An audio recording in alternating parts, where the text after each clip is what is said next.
Good morning, dear students. Today I will tell you about absorption by roots. So directly we will come to the topic, the mode of absorption and conduction of water and minerals. So there are many different types of mode. Example, imbibition, diffusion, osmosis, turgidity, plasmolysis, active transport, etc.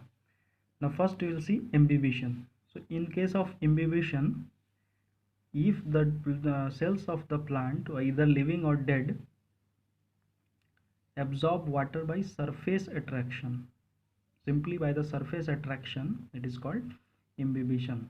Example, if some dry seeds you are taking in a petri dish and you are adding water to it, after some time you will see that the dry seeds swell up.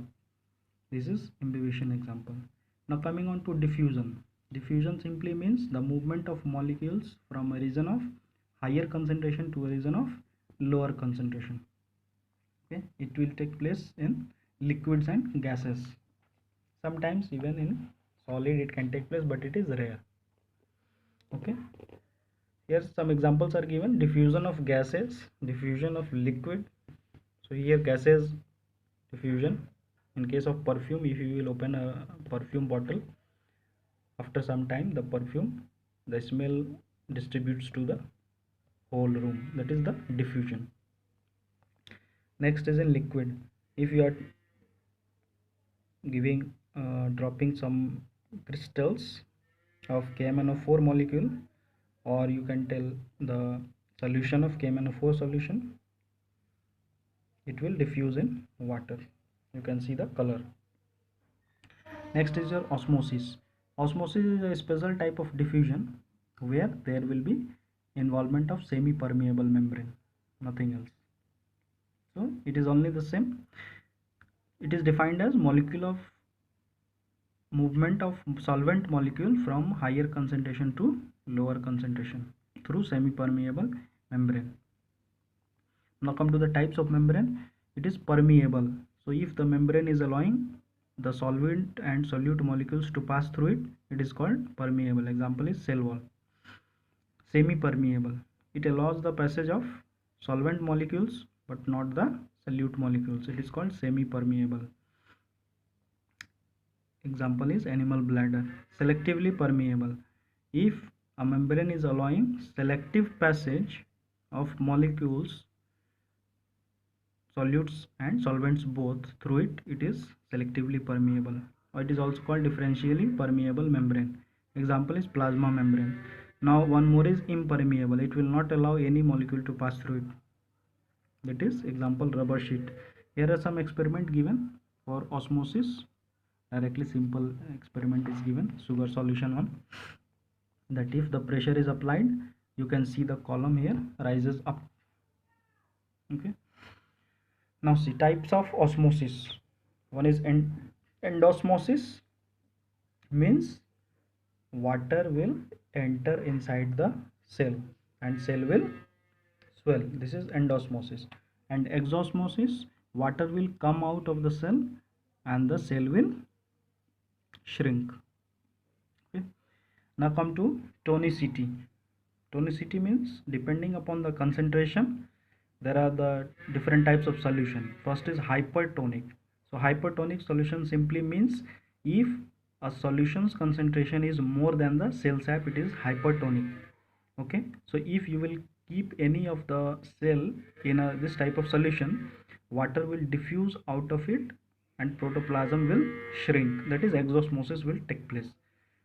This is opposite with case of hypotonic solution, means if the concentration of a solution is less than that of the cell sap, so it is called hypotonic.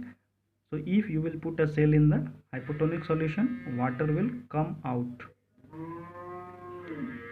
sorry, water will go inside the cell and it will increase in size. That is endosmosis will take place in case of hypotonic solution. And isotonic, there is the concentration is same, the cell sap and the outside solution, that concentration will be same. So if you are placing the cell in isotonic solution, no change will take place in the volume of the cell.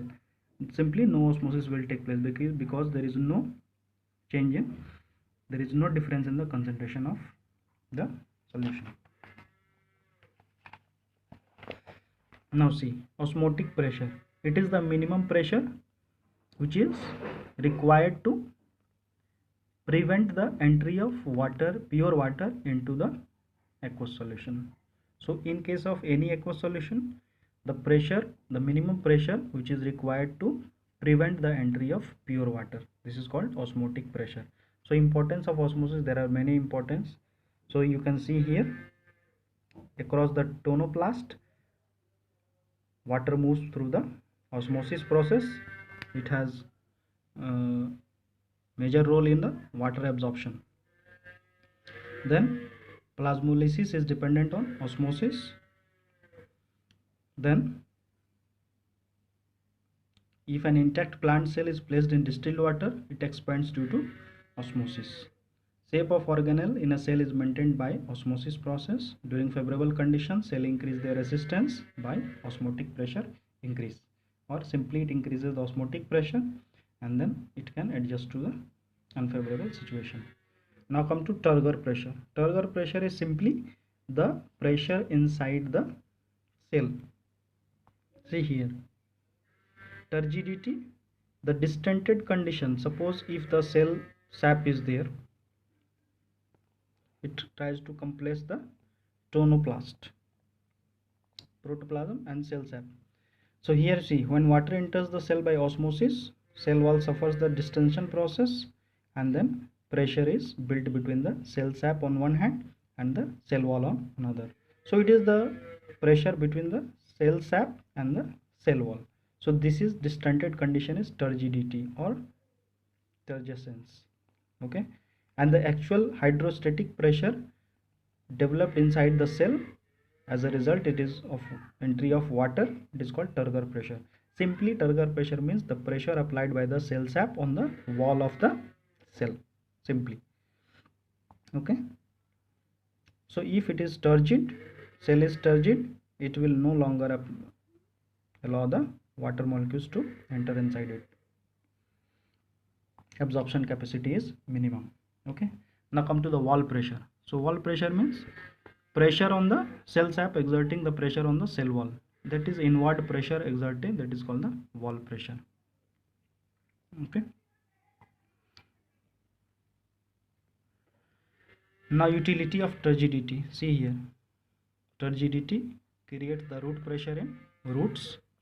In plants which are poorly developed mechanical tissues, those who are which are containing turgidity of parenchyma, gives the necessary rigidity to the plant cells. Next, turgidity is essential condition for growth. For the formation of new substances, temporary changes, they are taking place by turgidity. Many purposeful movements, they are altered condition of the turgidity. Example, nutation movement, opening of stomata. Next is your flaccidity. Flaccidity, simply it means when the living cell, any living cell is placed in hypertonic solution, so as we have seen, the water will come out of the cell by exosmosis. So the turgidity will be lost and the cell becomes soft and limp. This is called flaccid situation. Okay. So especially you might have seen a wilting process in herbaceous plant, that is also a result of flaccidity, this process. So here the difference is given, diffusion and osmosis. Diffusion takes place in liquid and gas, osmosis takes place in liquid only. It is osmosis is fast, diffusion is slow. No membrane is used, osmosis, semi-permeable membrane is used. Now come to root pressure. It is defined as the pressure inside the roots, the hydrostatic pressure, which can lead to the absorption, or it is the root pressure, it is a hydrostatic pressure developed in the roots due to accumulation of absorbed water. It develops largely due to osmotic phenomena. So this phenomena is osmotic. Okay, the next one is plasmolysis. Plasmolysis, simply it refers to the shrinking of the plasma membrane. So you can see, due to exosmosis pressure, Due to exosmosis, protoplasm shrinks and pulls away the cell wall. This is called plasmolysis. So in a plasmolysed plant, the space between the protoplasm and the cell wall remains filled with the external solution. Okay. So this is plasmolysis.